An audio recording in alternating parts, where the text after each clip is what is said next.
Gente, hoje a nossa receita vai ser o bolo de maracujá mais macio e delicioso que vocês já comeram.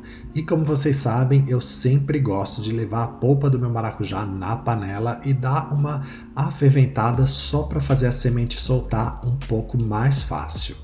Assim que a polpa estiver fervida, eu vou separar 3 colheres do suco apenas e reservar. Logo em seguida a gente pode preparar a calda. Aqui eu estou adicionando 3/4 de xícara de açúcar e 1 colher de sopa de leite. Vamos então levar ao fogo médio até levantar a fervura e esse açúcar dissolver completamente, e daí podemos reservar. Agora que a gente terminou com a calda, a gente já pode começar a massa. E aqui eu vou separar 3 ovos. Eu quero separar porque eu tenho que bater essas claras em neve. Gente, vamos bater essa clara até ela ficar bem firminha. E olha aí, a consistência é essa que eu quero, hein? Na outra tigela, com a nossa gema reservada, a gente vai adicionar 1 xícara de açúcar, meia xícara de óleo. E a gente vai bater isso aqui muito bem até esse açúcar dissolver completamente e virar um creminho. A gente então vai adicionar meia xícara de leite, 3 colheres do suco de maracujá que a gente reservou e vamos dar mais uma batida, até esse ingrediente incorporar completamente. Aqui eu vou peneirar 1 xícara de farinha e também meia xícara de maisena. Quando você quer que seu bolo fique fofinho, sempre passe a farinha e maisena na peneira.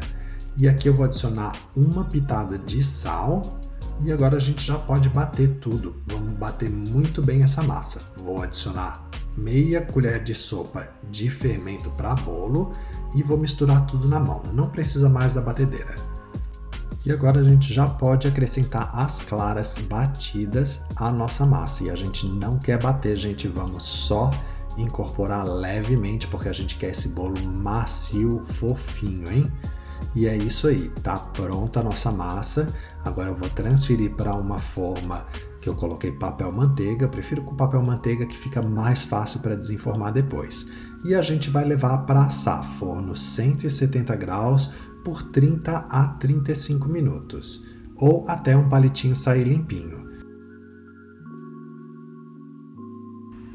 E tá aí, ó, gente, nosso bolo tá assado, ficou super fofinho, já dá pra ver, né? Vou perfurar ele todo com um garfo e isso vai fazer com que a calda entre na massa para ficar com aquele gostinho de maracujá bem pronunciado.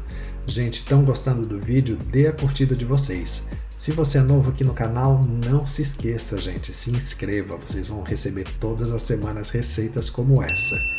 E é isso aí, gente. Foi essa a nossa receita do bolo de maracujá. Espero que vocês tenham gostado. E se vocês gostaram dessa receita, não se esqueçam, tem várias outras receitas como essa no canal. E agora eu vou provar o meu, né? Vou colocar um pouco mais de calda, porque quem foi que fez? Fui eu, então eu mereço um pouco mais de calda no meu bolo. Essa receita ficou tão gostosa que da próxima vez eu vou dobrar a receita. Ficou muito bom mesmo. E é isso aí, gente. Muito obrigado novamente por ter assistido mais essa receita e vejo todos no próximo. Um beijão. Tchau, tchau.